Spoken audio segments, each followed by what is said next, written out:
ओम शांति। आज सुनते हैं प्यारे बाबा की 12 फरवरी की मुरली से दिल में छिपने वाली गहराई की बातें। आज की मुरली में बाबा ने बच्चों को अशरीरी बनना है, अपने को आत्मा समझना है। सबसे पहले ही बाबा ने कहा रूहानी बाप रूहानी बच्चों को रूहानी बातें समझा रहे हैं। कितना रूहानियत में बाबा सिट कर देते हैं एकदम हम सबको स्थिति में। तो बाबा ने कहा शरीरी बनने का अभ्यास करना है। यार कितना अच्छा टाइटल था, बाबा है मस्त कलंदर। तुम बच्चों को भी मस्त कलंदर बनना है। हाँ, कितनी मस्ती चढ़ी रहती है बच्चों को, राजाई पने की मस्ती रहती है कि हम तो इतना ऊंचा बनने वाले हैं। फिर बाबा ने कहा बाबा है ऊंचे ते ऊंचा भगवान, जिससे तुम्हें ऊंची नॉलेज मिलती है।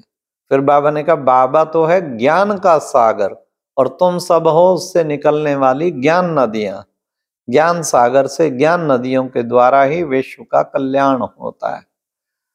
फिर बाबा ने आज बच्चों को कितना अच्छा बताया कि वर्ल्ड की हिस्ट्री ज्योग्राफी रिपीट होती है। 5000 वर्ष पहले जो एक्ट हुई थी वही हुबहू हो रही है, वही फिर होगी। 1 सेकंड का फर्क नहीं पड़ सकता। इसको कहते हैं ड्रामा। सब कुछ ड्रामा में नूंद है। इसलिए बाबा ने कहा तुम बच्चों को इसमें निश्चय पक्का चाहिए। निश्चय वाले तो सदा नशे में रहेंगे, बड़े बेफिक्र होंगे, बहुत पक्के रहेंगे। तो बाबा ने कहा ऐसा निश्चय होना चाहिए। फिर बाबा ने कहा तुम बच्चे हो पैगंबर, सारी दुनिया को पैगाम देने वाले बच्चे। वो पैगंबर नहीं, भले वो क्राइस्ट आया, मोहम्मद आया, सारे आते, वो है धर्म स्थापक। लेकिन तुम बच्चे हो शिव बाबा के पैगंबर, शिव बाबा का पैगाम सारी दुनिया को देने वाले। हाँ, तभी तो शिव बाबा आके कौड़ी से हीरे जैसा बनाता है, तुम बच्चों को भी अब हीरे जैसा बनाता है। तो तुम ऐसे हो सच्चे सच्चे पैगंबर। ये बाबा ने कहा बच्चे अच्छी तरह सबको समझाओ। अगर समझा नहीं पाएगा, ब्रह्मा कुमारी समझा नहीं पाया तो ये तो और ही नुकसान हो जाएगा। इसलिए कह देना चाहिए, निर्माण चित्त होके कह देना चाहिए कि हमारी बड़ी बहन आएगी, वो आपको इस बात पे समझाएगी। तो बाबा ने कहा इससे निर्माण चित्त होके कह देंगे, फिर बड़ी बहन का टाइम दिलाओ। तो समझाने में तो बाबा ने कहा सब नंबरवार हैं।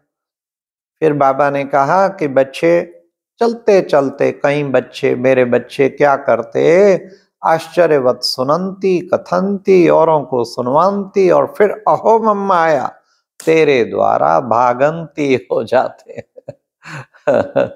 बाबा ने कहा कहीं देखो बच्चे, गाया जाता है ना सतगुरु का निंदक ठोर न पाए, कहीं बाबा की फिर निंदा कराते हैं, यहां से जाके फिर उल्टा सुल्टा बोलते हैं।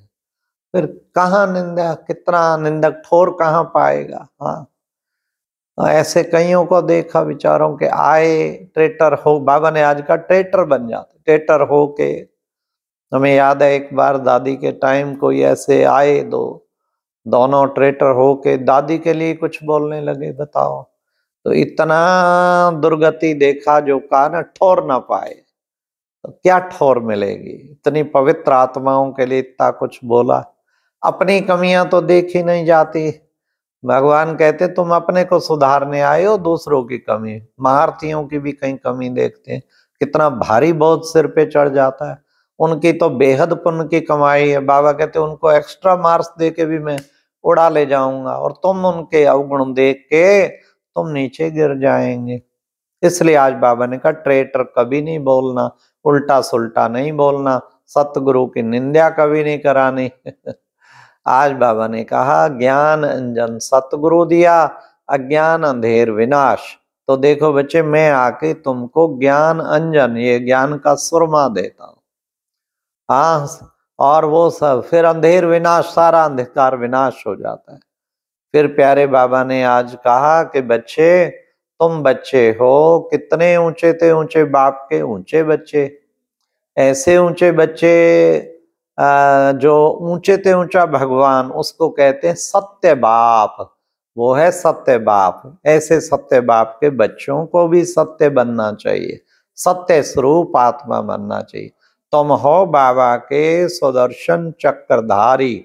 इतना सुदर्शन चक्र घुमाते रहते घुमाते रहते, तो ये चक्र ही वास्तव में तुम बच्चों को चक्रवर्ती बनाएगा। जितना जितना चक्र घुमाएंगे उतना ऑटोमेटिकली चक्रवर्ती बनते जाएंगे। अब बाबा आया तुमको कौड़ी से हीरे तुल्य बनाने। तुम बच्चे पत्थर बुद्धि से पारस बुद्धि बनते हो, इतनी ऊंची पारस बुद्धि बनती है। फिर बाबा ने कहा कि देखो बच्चे, कितना तुम बच्चों को बाप की याद से ही तुम पावन बनेंगे। बाबा ने कहा गृहस्थ व्यवहार में रहते तुम्हें पावन बनना है।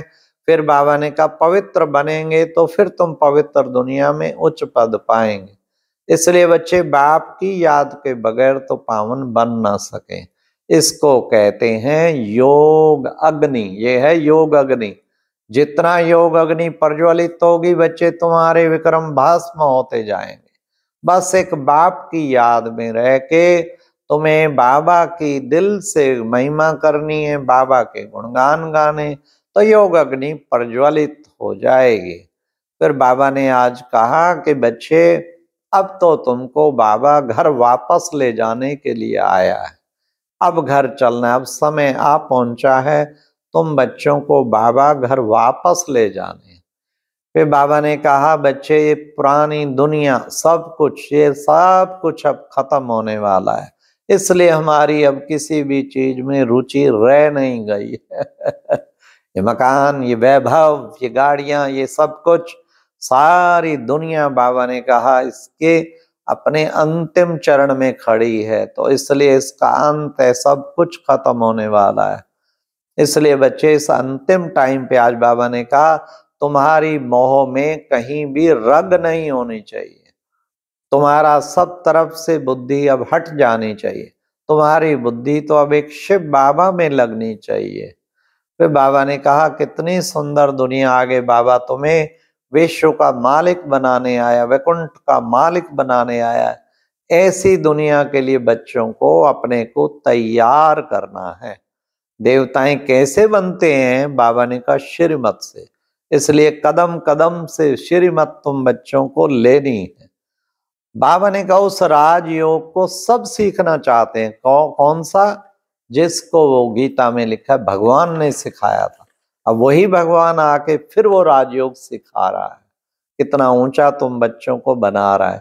तुम्हारे अंदर बाबा ने कहा तुम्हारा कहीं भी अब बुद्धि का संबंध नहीं जुटा होना चाहिए। एक बाबा के साथ ही तुम्हारी पूछना चाहिए बच्चे, हीरे जैसी है जयंती, शिव जयंती, आखिर शिव ने ऐसा क्या आकर किया जो उसको इतना ऊंचा दिखाते हैं, उसकी इतनी जयंती धूमधाम से मनाते हैं। तो बाबा ने कहा तुम्हारे अंदर ज्ञान की जब ताकत भरती जाएगी ना तो चुंबक बन जाएंगे, तुम्हारी सबको कशिश होगी। आज की मुरली में वरदान था, बाबा ने कहा कि बच्चे तुम बच्चों को सत्यता के फाउंडेशन द्वारा चलन और चेहरे से दिव्यता की अनुभूति कराने वाले सत्यवादी भव। फाउंडेशन जो है ना सत्यता का। मैं सत्य स्वरूप आत्मा हूँ, शिव बाबा मेरे पिता सत्यम शिवम सुंदरम है, और हम सत्य ज्ञान ही सुना रहे हैं सबको और सुन रहे हैं। तो इस सत्यता का फाउंडेशन होना चाहिए मजबूत। फिर उसके द्वारा चलन और चेहरे से दिव्यता की अनुभूति कराओ, तो कराने वाले सत्यवादी भव। फिर आज की मुरली में स्लोगन था बेहद की सेवा में बिजी रहो तो बेहद का वैराग स्वतः आएगा। कितना सहज साधन बताया। सदा हर समय ईश्वरीय सेवा में बिजी, चाहे स्थूल सेवा करो, चाहे यज्ञ सेवा करो, चाहे कर्मणा सेवा करो, चाहे वाचा सेवा करो, चाहे ज्ञान रतन बांटो, चाहे मनसा सेवा करो, चाहे सकाश दो, परंतु हर समय बेहद सारे विश्व की सेवा में हम तत्पर हों। जब सदा विश्व सेवा में तत्पर होंगे, बेहद की सेवा में लगे होंगे, तो क्या होगा रिजल्ट? बेहद की सेवा में लगे होने से बेहद का वैराग्य स्वतः आएगा। अच्छा, ओम शांति। ये थी आज की मुरली से दिल में छपने वाली गहराई की बातें। ओम शांति।